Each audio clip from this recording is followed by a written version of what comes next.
অনেকে বাংলাদেশে হয়নি বা হতে পারেনি বা খুব জটিল অবস্থা ধারণ করেছে, তাদেরকে চেষ্টা করা উন্নত চিকিৎসার জন্য বিদেশে নিতে সহায়তা করা। আমরা কিন্তু এই বিশ্ব কোভিড পরিস্থিতিতে আমাদের একাধিক জাতীয় নেতা, একাধিক মন্ত্রী, তাদেরকেও কিন্তু আমরা বিদেশে নিতে পারিনি। আমি আমার বক্তব্যের শুরুতে এই ছোট্ট কথাটা এই কারণে বললাম যে আমরা যখন অনেকে চেয়ারে থাকি অথবা ক্ষমতায় থাকি অথবা পদে থাকি, আমরা অনেকে হয়তো মনে করি যে এটা চিরস্থায়ী, কিন্তু কোনো কিছুই যে চিরস্থায়ী নয়। এই কোভিড কিন্তু প্রতিনিয়ত আমাদেরকে স্মরণ করিয়ে দিচ্ছে।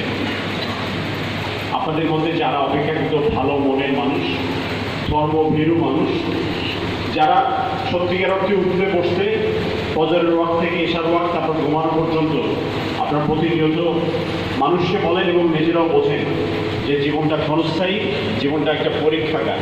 আল্লাহ তাআলা রাব্বুল আলামিন আমাদেরকে এত নিয়ামত দিয়ে পাঠিয়েছেন পরীক্ষা করার জন্য। এরকম কথা আমি প্রায় বলেছি আপনাদের সামনে। আমি এই আজানও হয়ে গেল জোহরের, কিন্তু পৃথিবীটা যে সত্যিকার অর্থে পরীক্ষাগার, যারা শুধুমাত্র কোরআনের বাণী বা হাদিস শুনে বা গুরুজনদের কথায় এতদিন বিশ্বাস করেনি বা এখনো করছেন না, তারা চোখের সামনের এই ঘটনাগুলি থেকে অন্তত পক্ষে কিন্তু আমাদের এটা মেনে নেওয়া উচিত, বিনা শর্তে মেনে নেওয়া উচিত যে জীবনটা একেবারেই ক্ষণস্থায়ী এবং একটা বড় পরীক্ষাগার ছাড়া আর কিছুই না। কিন্তু এই পরীক্ষাগারের মধ্যেও কোরআন হাদিসে এই রাষ্ট্র ব্যবস্থার কথা বলা আছে, রাষ্ট্রের নিয়ম কানুন মানার কথা বলা আছে, আইনের প্রতি শ্রদ্ধাশীল হওয়ার কথা বলা আছে, আইন কানুন মেনে কার্যক্রম পরিচালনা এবং জীবন ধারণ করার কথা বলা আছে। কিন্তু আমরা অনেকেই সে আইন মানি না। এই কোভিড আমাদেরকে অনেক কিছু নতুন করে ভাবতে শিখিয়েছে, নতুন করে চিন্তা করতে শেখাচ্ছে, এবং আমি আশা করি এটা সকলকেই শেখাচ্ছে। শুধুমাত্র জননেত্রী শেখ হাসিনা এবং গুটি কয়েক নেতার বুঝের মধ্যেই শুধু এটা থাকলে চলবে না, এটা 16 কোটি মানুষের মধ্যে ছড়িয়ে দিতে হবে। আমি এই প্রকল্প সম্বন্ধে বাঘা উপজেলা প্রকৌশলী এবং জেলা থেকে আগত নির্বাহী প্রকৌশলী এবং তাদের দপ্তরে আরও যারা কর্মকর্তা কর্মচারী আছেন, তাদেরকে ধন্যবাদ এবং কৃতজ্ঞতা জানাই যে তারা আজকের আয়োজনটি করেছেন। এবং আমি প্রায় 11.5 বছর পার হয়ে গেছে আমি সংসদ সদস্য, এবং আপনারা দেখেছেন যে গত 11.5 বছরে কি পরিমাণ অবকাঠামোগত উন্নয়ন আপনাদের এলাকায় হয়েছে, শস্য ইউনিয়নে হয়েছে, পৌরসভায় হয়েছে। যতটুকু হয়নি, যতটুকুর মান খারাপ হয়েছে, যতটুকু বিলম্ব হয়েছে, আপনারা সেগুলিকে আমাদের ত্রুটি হিসেবেই দেখবেন, আমাদের ব্যর্থতা হিসেবেই দেখবেন। ওই পরীক্ষায় হাজির হতে আমি রাজি আছি। কিন্তু অতীতে যদি ভুল হয়ে থাকে, দেরি হয়ে থাকে, না হয়ে থাকে, আজকে যারা চেয়ারম্যান সাহেবেরা আছেন, নেতৃবৃন্দ আছেন, আওয়ামী লীগের অন্যান্য রাজনৈতিক দলের মেম্বার কাউন্সিলররা আছেন, তাদের দায়িত্ব হলো সমাজের এই সমস্যাগুলি আমাদের কাছে তুলে ধরা, যেখানে আসলে সমস্যাগুলির সমাধান পাওয়া যাবে। এবং যখন আনছেন না বা করছেন না, বা আমাকে জানানোর পরেও কয়েক বছর পার হয়ে গেছে হয়নি, সেই ব্যর্থতা অবশ্যই আমাকে ঘাড়ের পেতে নিতেই হবে। যেমন আজকে কিন্তু এটা অনেক বড় প্রকল্পের ভিত্তিপ্রস্তর হতে যাচ্ছে, সেটা হলো এই বাঘা উপজেলা কমপ্লেক্স। আপনারা যারা চারঘাটে গিয়েছেন বা যান বা দেখেছেন, যদি একটু ভেতরে ঢোকেন দেখতে হবে যে আজকে থেকে 2-2.5 বছর আগে চারঘাট উপজেলা কমপ্লেক্স নির্মিত হয়েছে, কিন্তু বাঘা উপজেলা কমপ্লেক্সটি নির্মিত হয়নি, আজকে ভিত্তিপ্রস্তর হচ্ছে। আমি আপনাদের প্রতিনিধি হিসাবে এই দুটো প্রকল্পেই সরকারের কিন্তু এরকম কোনো বরাদ্দ ছিল না যে এখানে তো বিভিন্ন জায়গায়, এখানে ভূমি অফিস, এখানে তহসিল অফিস, এখানে প্রাণী সম্পদ অফিস, এখানে এই অফিস সে অফিস, স্বর্ণ ছিটানো চারিদিকে, মাটি তো অনেক বড়। যখন প্রথম উপজেলাটি নির্মিত হয়, আমি জানি না ঠিক কত সালে হয়েছে, ধরে নিলাম সেই সময়ে বাংলাদেশের জনসংখ্যা ছিল 10 কোটি 12 কোটি, আজকে জনসংখ্যা হয়েছে কাগজে কলমে 16 কোটি 80 লক্ষ, অনেকে বলেন 17 কোটি। 16 কোটি 80 লক্ষ 17 কোটি যাই বলি না কেন, এখন আমাদের মধ্যে একটি উপলব্ধি এসেছে। কি উপলব্ধি? যে সম্পদের, সীমিত সম্পদের সদ্ব্যবহার। সীমিত সম্পদ যে মাটি আছে সেটা সব ব্যবহার। তো এটা করতে গেলে তো এমন ডিজাইন করতে হবে যেন অল্প জায়গার মধ্যে বেশি কাজ করা যায়। তারই অংশ হিসাবে কিন্তু নতুন করে উপজেলা ভবন নির্মাণ, এবং এটার জন্য একটা ডিজিটাল সার্ভে করার দরকার হয়। ডিজিটাল সার্ভে মানে হলো এই মনে করেন 4 কোণা মাটি, এই মাটির মধ্যে কোথায় কি আছে, কি স্থাপনা আছে, কতটুকু জায়গা খালি আছে, এর মধ্যে কতটুকু ভবন ব্যবহারের অযোগ্য, যেমন এই মিলনায়তন আমার হিসাবে ব্যবহারের অযোগ্য, এরকম। এইটাকে বলে ডিজিটাল সার্ভে। এই ডিজিটাল সার্ভে করার কিন্তু কোনো প্রক্রিয়া ছিল না।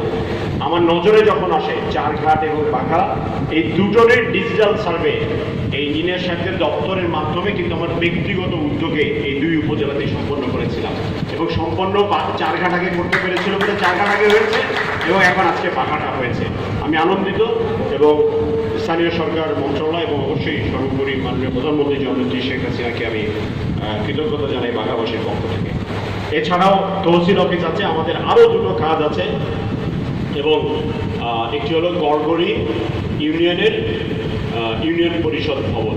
আপনারা জানেন যে গড়গড়ি গণি কলেজের পাশে একটা জমি আমি নিজের উদ্যোগে ক্রয় করে সেটা সরকারের কাছে ন্যস্ত করেছি, সরকারের কাছে হস্তান্তর করেছি। সেখানেও খুব শীঘ্রই একটি নতুন ভবনের অনুমোদন আমরা পাবো বলে প্রত্যাশা করছি। ঠিক একইভাবে আগামী পৌরসভাতেও, আগামী পৌরসভা নবগঠিত পৌরসভা অপেক্ষাকৃত, সেখানেও ভবন নেই। সেটার জন্য অনেক দেন দরবার তদবির, এ বলে এদিকে, এ বলে সেদিকে, পর্যন্ত সমাজে কাজ করতে গেলে এগুলি হয়। কিন্তু আরানির মেয়র মহোদয় এখানে আছেন, তার উদ্যোগে এবং আমার ব্যক্তিগত উদ্যোগে আমরা সম্মিলিতভাবে আরানিতে একটি জমি ক্রয় করেছি, এবং সেই জমিটিও আমরা স্থানীয় সরকারের কাছে হস্তান্তর করেছি। সেখানে আরানি পৌরসভার নতুন ভবন উদ্বোধন হবে। ঠিক একইভাবে 10 শয্যার একটি মা ও শিশু হাসপাতাল একেবারেই প্রস্তুত। স্বাস্থ্য মন্ত্রণালয়ে কথা বলেছি, আমরা গড়গড়ি চরের বিদ্যুৎ এবং সেই 10 শয্যার হাসপাতাল মাননীয় প্রধানমন্ত্রী আজকাল ভিডিও কনফারেন্সিংয়ে অনলাইনে উদ্বোধন করেন, অনেক কিছু আপনারা জানেন। আমরা মাননীয় প্রধানমন্ত্রীর দপ্তরে আর্জি দিয়ে রেখেছি, এবং তারা নীতিগত সম্মতি দিয়েছেন। এই দুটো আমরা যদি কয়েকটা দিন আর ধৈর্য ধরে অপেক্ষা করি, আমরা আশা করি মাননীয় প্রধানমন্ত্রী জননেত্রী শেখ হাসিনার হাত ধরে আমরা এই দুটির শুভ উদ্বোধন এবং কার্যক্রম আমরা শুরু করতে পারবো। আমি 2টি অন্য বিষয়ে কথা বলতে চাই। সেটি হলো যে আমি বক্তব্যের শুরুতে যেটা বললাম, বা আপনারা উপলব্ধি করেন যে এই কোভিড পরিস্থিতিতে মানুষের মধ্যে নতুন ধরনের একটা সংকল্প, নতুন ভয়, নতুন একটি ভবিষ্যৎ, নতুন সংখ্যা, মানে অনেক ধরনের চিন্তা ভাবনার প্রতিফলন বা ঘরপাক খাওয়ার কথা মাথার মধ্যে। কিন্তু এই সময় দেখছি আমরা হঠাৎ করে শিশু এবং নারীর উপরে নির্যাতন অনেক গুণ বৃদ্ধি পেয়েছে। আমি ঠিক জানি না সংখ্যার হিসাবে এটা বৃদ্ধি নাকি মিডিয়া যেহেতু সংখ্যায় বেশি, সাংবাদিক ভাইয়েরা আরও বেশি তৎপর আগের চেয়ে, অনলাইনের মাধ্যমে অনেক খবর আসছে, সকলের হাতে মোবাইল থাকছে, মোবাইলের মাধ্যমে আসছে। এই ঘটনাগুলি কি এই পরিমাণে আগেও ঘটতো, এখন বেশি বেশি চোখে আসছে, নাকি সত্যিকার অর্থে বৃদ্ধি পেয়েছে? যারা সংশ্লিষ্ট, যারা দায়িত্ববান এই বিষয়গুলিতে, তারা সেই হিসাব নিকাশ বলবে। কিন্তু যে কোনো হিসাবেই এই সংখ্যা কিন্তু গ্রহণযোগ্য নয়, এটা কিন্তু মেনে নেওয়ার মতো বিষয় নয়। আমি আজকে একটু আগে বলে আসলাম, কিন্তু এখানে আরও বেশি, আরও বুজুর্গ মানুষ আছেন, বয়স্ক মানুষ আছেন, পদধারী মানুষ আছেন, ক্ষমতাধর মানুষ আছেন, উপজেলা নির্বাহী কর্মকর্তা আছেন, উপজেলার অন্যান্য দপ্তরের নেতা কর্মকর্তা কর্মচারী আছেন, আমার আওয়ামী লীগের নেতাকর্মীরা এখানে উপস্থিত আছেন। সেটি হলো সকলকে সংকল্প নিতে হবে যে আজকে থেকে বাঘা উপজেলার কোনো ইউনিয়নে, কোনো ওয়ার্ডে, কোনো গ্রামে নারী এবং শিশুর বিরুদ্ধে একটি কোনো অপকর্ম আজকের পর থেকে আর করবে না। আমরা যদি সেই সংকল্প নিতে না পারি, আমি একটু আগে যেটা বলে এসেছি, আমরা মনে করব যে চেয়ার আমার জন্য দেয়া হয়েছে আমি সেই চেয়ারের উপযুক্ত নই, যে চেয়ার ইউনো সাহেবকে দেওয়া হয়েছে তাহলে ইউনো সাহেবের উপযুক্ত নয়, যে চেয়ারম্যানকে দেওয়া হয়েছে চেয়ারম্যান সেটা বসার উপযুক্ত নয়। আর নারী কর্মকর্তা আছেন, মহিলা বিষয়ে, শিশু বিষয়ে শিক্ষক আছেন, এই আওয়ামী লীগের সভাপতি সাধারণ সম্পাদক আছেন। আমি যেটা এটার মাধ্যমে এটাই বোঝাতে চাচ্ছি, সকলকে মনে করতে হবে এটা আমাদের সকলের দায়িত্ব।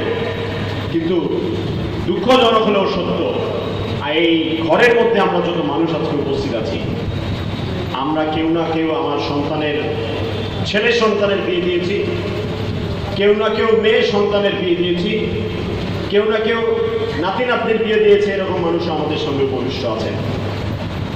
আমরা কর্মক্ষেত্রে দেখেছি আমাদের মধ্যে এরকম মানুষ আছেন যে নারী এবং শিশুর বিরুদ্ধে নির্যাতন হওয়ার খবর জানার পরেও আমি ইউনো সাহেবকে জানাই নাই, আমি ওসি সাহেবকে জানাই নাই, আমি উপজেলা মহিলা শিশু বিষয়ক কর্মকর্তাকে জানাই নাই, আমি ওই 999 এবং 109-এ ফোন করে জানাই নাই। জননেত্রী শেখ হাসিনা কিন্তু আপনাদের জন্য আইন প্রণয়ন করেছে, আপনাদের জন্য ব্যবস্থা গ্রহণ করেছেন। এই বাঘাতেও কিন্তু এরকম ঘটনাও ঘটেছে। ওই নাম্বারে টেলিফোন করে সেটা সমস্যার সমাধানের জন্য উপজেলা নির্বাহী কর্মকর্তার কাছে নির্দেশ এসেছে এবং তিনি এবং থানার ওসি সাহেব মিলে সেই কালপিটদেরকে আইনের আশ্রয় নিয়ে এসেছেন বা আইনি সহায়তা দিয়েছেন। কিন্তু আপনি আমি জানার পরেও যদি চোখ বন্ধ করে থাকি, যত বড় আইন করেন না কেন, এমন আইনও যদি করেন যে আইনের বিচার হয়ে গেল, তাকে সরাসরি গুলি করে হত্যা করা হবে, অথবা হাত কেটে দেওয়া হবে, অথবা অঙ্গ প্রত্যঙ্গ কর্তন করা হবে, কিন্তু আপনি আমি যদি না জানাই তাহলে প্রশাসন কিভাবে জানবে, মানুষে কিভাবে জানবে? এই ধরনের ঘটনাও কিন্তু আমাদের নজরে আসছে। 1 মাস 2 মাস 3 মাস আগের অপকর্ম আজকে প্রকাশিত হচ্ছে। তাহলে সে মানুষগুলি, সেখানে দায়িত্বপূর্ণ মানুষ ছিল না, সেখানে কাউন্সিলর ছিল, মেম্বার ছিল, সকলেই ছিল, সেখানে থানা প্রশাসন ছিল, উপজেলা প্রশাসন ছিল, দলীয় লোকজনও ছিল, কিন্তু আমরা চেপে গেছি, আমরা বিব্রতকর মনে করেছি, অথবা আমাদের কোনো পরিবারের কোনো সদস্য সে মামলার আসামি হয়ে যেতে পারেন সেই কারণে। কিন্তু আজকাল জননেত্রী শেখ হাসিনা যে বাংলাদেশ তৈরি করেছেন, বঙ্গবন্ধুর সোনার বাংলা গড়ে তোলার দ্বার প্রান্তে আজকে বাংলাদেশ 2021 2041, একটু দূরে তাকালেই দেখা যায়, অন্তত বোঝা যায়। দেখে যেতে পারবো কিনা জানি না, কিন্তু আজকে যখন দেখি বাড়ির পাশেই আমাদের পারমাণবিক বিদ্যুৎ কেন্দ্র হচ্ছে, এই 100 বছরের পুরনো রাস্তা, এতটুকু রাস্তা 700 কোটি টাকা ব্যয়ের রাস্তা, রাজশাহী থেকে শুরু করে বাঘা পর্যন্ত নদীর বাঁধ 550 কোটি টাকা ব্যয়ে, যখন শুরু হয়ে যাচ্ছে কাজ, টেন্ডার হয়ে গেছে, তখন তো আমরা বুঝতে পারি যে আজকে থেকে 10 বছর পরে এরকম সরকারি ধারাবাহিকতা থাকলে কি হতে পারে। তো সোনার বাংলা গঠনের দ্বার প্রান্তে আছি, কিন্তু নারীকে নির্যাতন করব, নারীকে সম্মান দেব না, শিশুকে নির্যাতন করব, আত্মীয় দ্বারা নির্যাতিত হচ্ছে এরকম মানুষ, মসজিদের ইমাম, মাদ্রাসার সুপার, এটা গ্রহণযোগ্য মানুষ হিসাবে? কয়েকদিন পরে তো আমরা নারী ও শিশুদের সামনে পুরুষ হিসেবে মুখ দেখাতে পর্যন্ত পারবো না।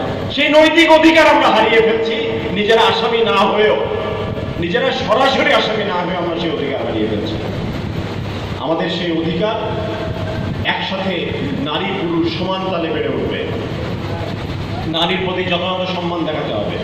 এবং আমি করজোরে সকলকে অনুরোধ করব, আপনি পদে থাকেন বা না থাকেন, আপনি চাকরি প্রত্যাশী অথবা চাকরিরত অথবা অবসরপ্রাপ্ত, আপনি কিন্তু নাগরিক।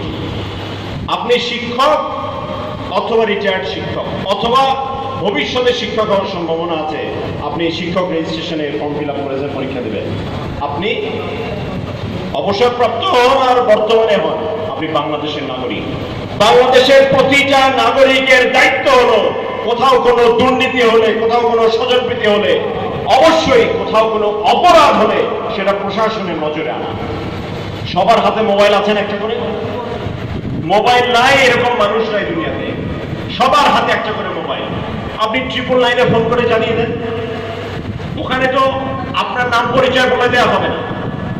আপনি যদি, আমার চারঘাট বাঘা বা রাজশাহীতে এরকম কোনো ক্ষমতাধর ব্যক্তি নেই যে যার নামে সন্ত্রাস করে কেউ পার পেয়ে যাবে, সেই দিক থেকে আমাদের অঞ্চল অনেক ভালো আছে।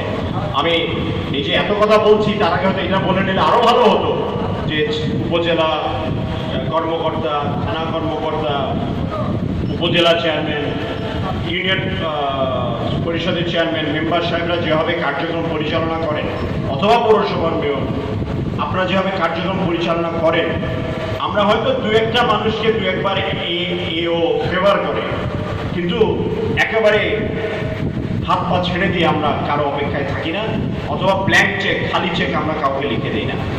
যেটা জননেত্রী শেখ হাসিনা করেননি, জননেত্রী শেখ হাসিনা যেটার জন্য কখনো আপোষ করেন না, তাহলে আমাদেরকে কেন করতে হবে? আর যদি মনে করেন ওই রকম একজন অপরাধীর ভোট সাধারণ মানুষের ইমোশন সেন্টিমেন্টের চেয়ে অনেক বেশি মূল্যবান, তাহলে আমি তাদেরকে বলবো যে সামনের আপনার যে ভোট, সেটা ইউনিয়ন পরিষদ হোক, মেম্বার ভোট, মেয়র হোক, উপজেলা হোক, এমপি ভোট হোক, অপরাধীকে প্রশ্রয় দিয়ে আবারও দ্বিতীয়বার আপনি তাদেরই ভোট নিয়ে ফেরত আসতে পারবেন। বাংলাদেশের মানুষ আর অতটা বোকা নয়। গণতন্ত্রের জন্য আন্দোলন করতে করতে বঙ্গবন্ধুই এই ৭.৫ কোটি বাঙালিকে প্রতিবাদী কণ্ঠস্বর হিসেবে রেখে ধুয়ে গেছে, এবং সেটা আরো বেশি শানিত হয়েছে জননেত্রী শেখ হাসিনার গত ৫৫ বছরের রাজনৈতিক জীবনে বা ৬০ বছরের রাজনৈতিক জীবনে।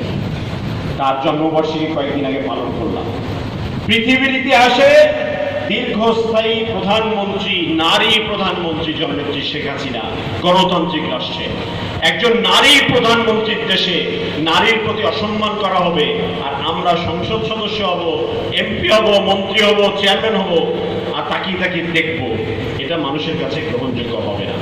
তাই আমি এখানে বেশিরভাগ মানুষই যারা উপস্থিত আছেন সরকারি কর্মকর্তাদের বাইরে আমার দলের নেতাকর্মী, আমি সেই দৃষ্টিকোণ থেকে প্রথম আবেদন আপনাদের কাছে, এবং মন্ত্রী হিসাবে অবশ্যই উপজেলার নির্বাহী কর্মকর্তা এবং থানা প্রশাসনের কাছে, তো তাদের যে ক্যাবিনেট ডিভিশনের নির্দেশনায় তারা চলেন, বিভাগীয় কমিশনারের নির্দেশনায় চলেন, জেলা প্রশাসকের নির্দেশনায় তারা চলেন, আইজির নির্দেশনায়, ডিআইজির নির্দেশনায় তারা চলেন, সকল ডিপার্টমেন্টেই কিন্তু একই নির্দেশনা। এবং সামনের দিনে এই কার্যক্রমগুলি যেন একবারে শূন্যের কোঠায় নেমে আসে। আমরা মনে আছে ওই মোখলেসুর মারা যাওয়ার পরে পায়লক্ষীপুর বাড়ি ছিল, ওই যে পাকার দিকে কলেজের শিক্ষক ছিল, ইফটিজিংয়ে ও তারই কলেজের 2 জন ছাত্র বা অন্য কলেজের ছাত্র, পায়লক্ষীপুরে বাড়ি ছিল, মনে আছে না কয়েক বছরের ঘটনা। সেই মৃত্যুর পরে এবং আরও 2-1টা ঘটনার পরে গোটা বাংলাদেশে কিন্তু ইফটিজিংয়ের বিরুদ্ধে জননেত্রী শেখ হাসিনা নির্দেশনা দিলেন সামাজিক আন্দোলন গড়ে তোলার।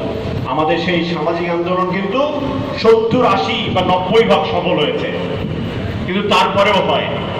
আমি এখনো শুনি মাঝে মাঝে ক্লাস চলাকালীন সময়, এখন অনেকদিন ক্লাস চলে না, এই বাঘা স্কুলে বখাটে কিছু ছেলে পেলে ঢুকে যায়, যেখানে মেয়েদের অসুবিধা হয়।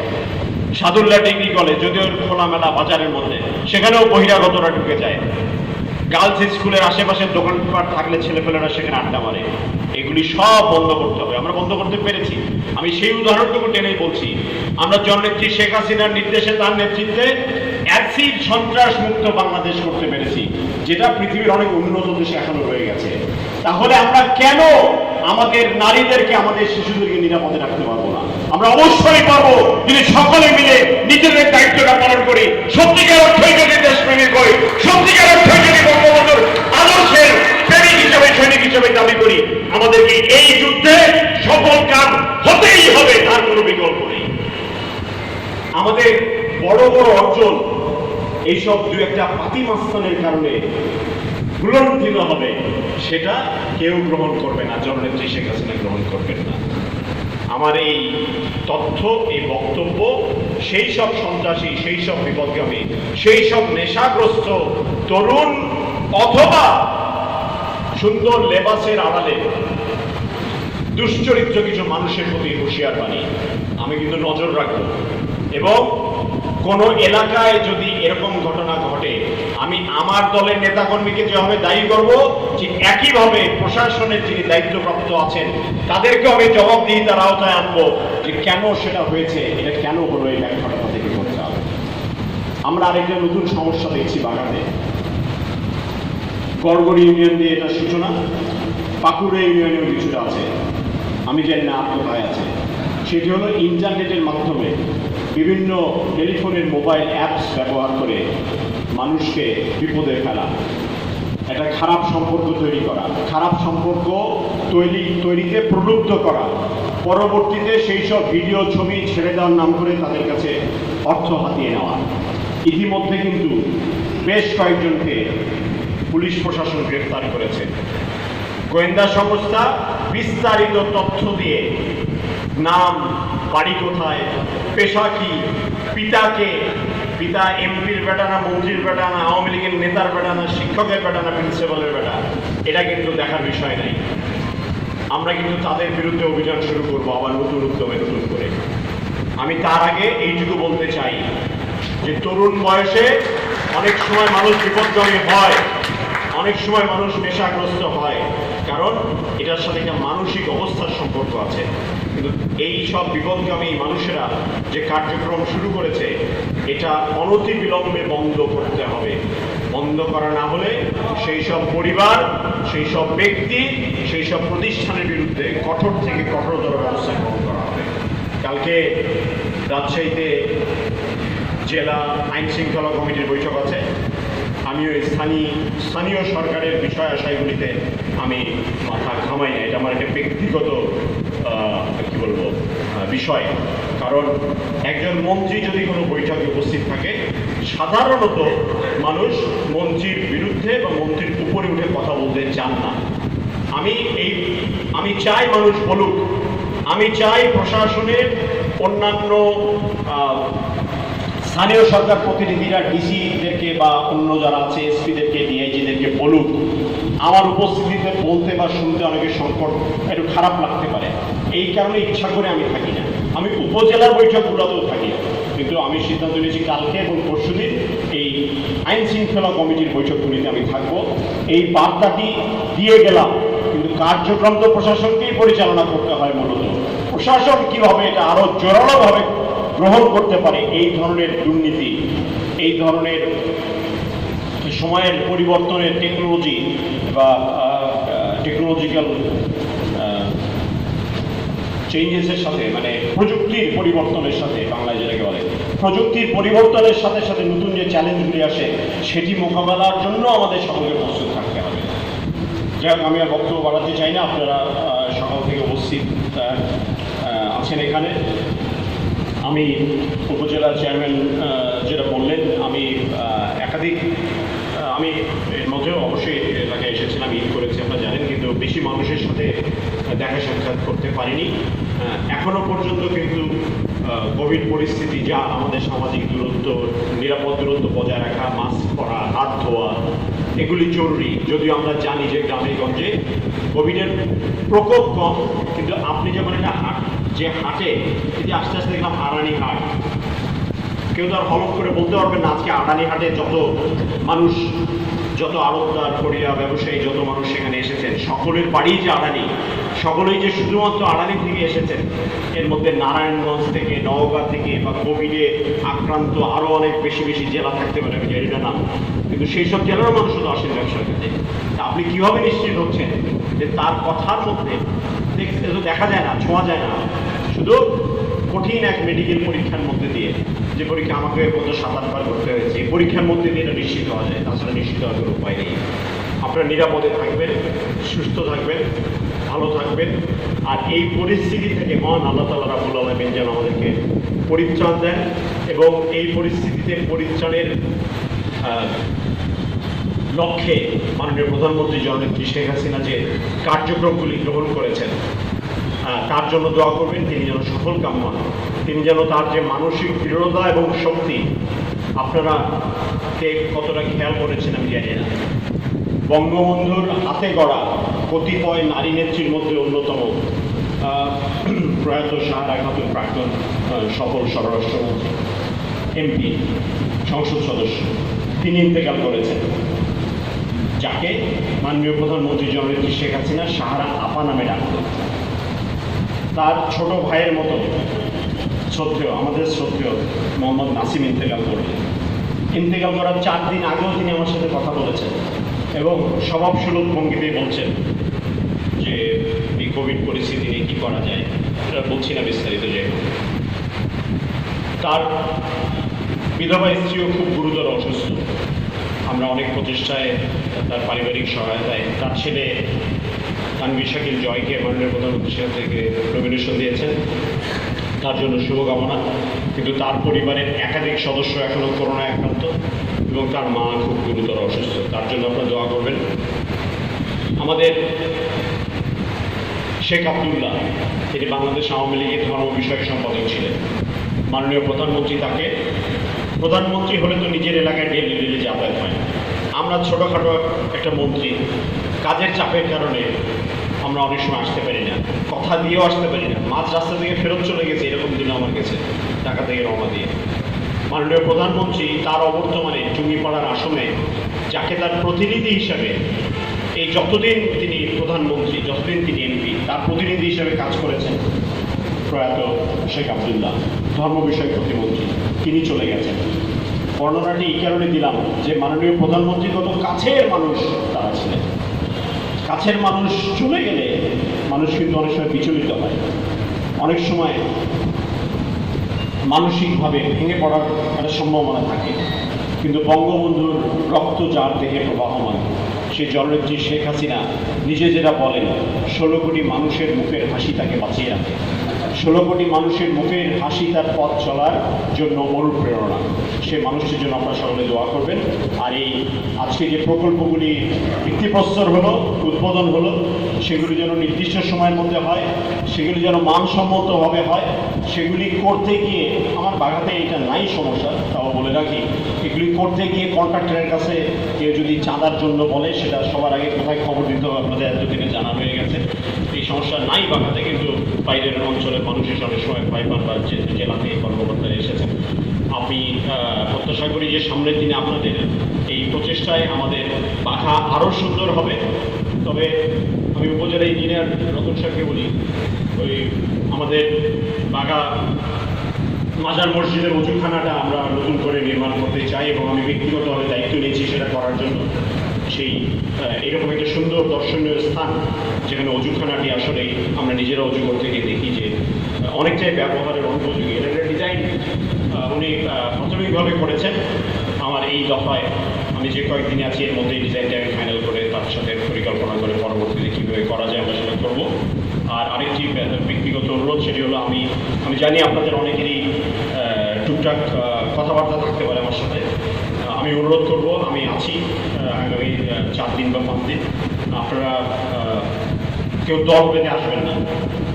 অনেক সময় নির্বাচনের সময় আসলে খনি আসলে একটা শোডাউন, ভাই সবাই আমার পক্ষে আছে বলে 100 মানুষ নিয়ে আসা, 50 মানুষ নিয়ে আসা, কোনো কাজে আসলে নিজের সাথে একজন সহযোগী, কারণ অনেক বয়স্ক মানুষ থাকে, অনেক সময় বুঝিয়ে বলতে পারেন না বা সহায়তার প্রয়োজন হয়। এটা ছাড়া আমি বাসার লোকদেরকে অনুরোধ করেছি তারা যেন বিষয়টি খেয়াল রাখে, কারণ আমি এসেছি সেখানে সুস্থ মানুষ আসবেন, অসুস্থ মানুষ আসবেন। আমার সাথে দেখা করতে এসে একজন সুস্থ মানুষ অসুস্থ হয়ে ফেরত যাবে, এই দায়ভারটা কিন্তু আমার উপরেই পড়বে। এই দায়িত্ববোধের জায়গা থেকে ব্যক্তিগত অনুরোধ করলাম, কেউ কিছু মনে করবেন না। আমি উপজেলা প্রশাসনকে আবারও ধন্যবাদ জানাই। বাঘা শান্তিপূর্ণ থাকুক, বাঘা সুন্দর থাকুক, বাঘা মাদক মুক্ত হোক, বাঘা নারী এবং শিশু নির্যাতন মুক্ত হোক, বাঘা স্বজনপ্রীতি মুক্ত হোক।